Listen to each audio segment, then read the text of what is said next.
Warahmatullahi wabarakatuh, dear brothers and sisters. This is your brother, Omar Suleiman.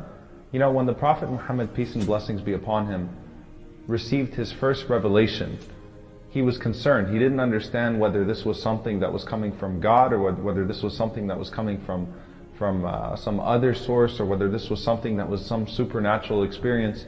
And he was concerned, and it was at that moment that he truly needed a form of reassurance. And he knew the right person to go to, because he ran to his wife Khadija, may God be pleased with her, and he said to her the famous words, Zammiluni, Zammiluni, Dathiruni, Dathiruni, cover me up, embrace me, cover me up, embrace me. And before that incident took place where the Prophet Muhammad, peace be upon him, received the first revelation from God, his wife Aisha, peace be upon her, may Allah be pleased with her, says that he developed a love for being alone. He developed a love for seclusion. So he used to go to the cave of Hira, and he used to meditate and contemplate for weeks and sometimes months, trying to find peace, trying to find answers, trying to find that connection with God.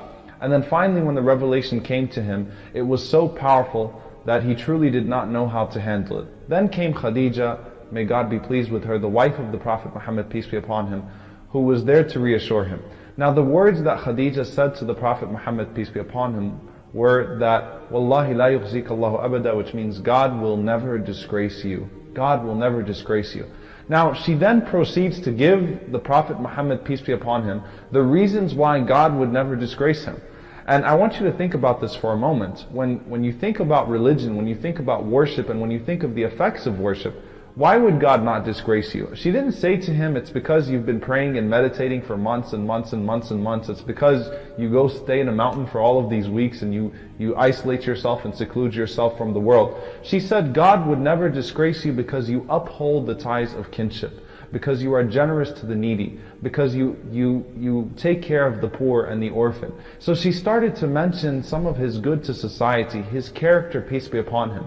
And in essence, this was the call of the Prophet Muhammad, peace be upon him, when he says that I was only sent to perfect good character. And in truth, his call to Islam, his call to God started before even he realized that his call to God was starting. As one of the famous Imams, Al-Muzayni, may God be pleased with him, said that his da'wah, his call started with good manners before he even realized that his call started. It was with that love that he showed to people, the nicknames that he gained as As-Sadiq, Al-Amin, the trustworthy, the honest, the one who was beloved, the one who could always reconcile between people, the one who would always go out of his way to take care of the orphan. And so it was only befitting now that he found a woman of good faith and good character that truly understood that and truly had that insight and could come to him from that direction and could say to him, O Prophet of God, God is not disgracing you. This is God honoring you. This is God giving you virtue. This is God elevating your status because of all of the people that you have been elevating your entire life. And so with that, I just wanted to focus for a moment. You know, they always say behind every great man is a great woman, but in Islam, besides every great man is a great woman. We found that Khadija, may God be pleased with her, stood with the Prophet Muhammad, peace be upon him, in his hardest times, and so he never would forget her. It was even in the time when you know, they left a life of comfort in essence because she was a successful businesswoman.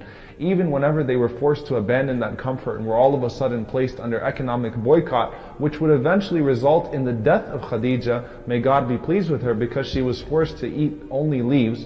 Even with that, she never complained to the Prophet Muhammad, peace be upon him. She never said to the Prophet Muhammad, peace be upon him, what is this mess that you've gotten us into? She only spoke words of encouragement and reassurance. And so we need to learn that as individuals sometimes, with our husbands and with our wives and with our parents and with our children, with our brothers and our sisters. We have to come to this beautiful character of being able to reassure one another, to pick each other up, to beautify one another. And especially with the husband and the wife, as we see with the Prophet Muhammad, peace be upon him, and with Khadija, may God's blessings be upon her, that God says in the Quran, هُنَّ لِبَاسٌ لَكُمْ وَأَنْتُمْ لِبَاسٌ لَهُنْ, that she is a garment for you and you are a garment for her. And in essence, a garment covers up a flaw and it beautifies that person's weakness. And we see here that completing, that even the Prophet Muhammad, peace be upon him, needed that reassurance, and God blessed him with a woman like Khadija, peace be upon her,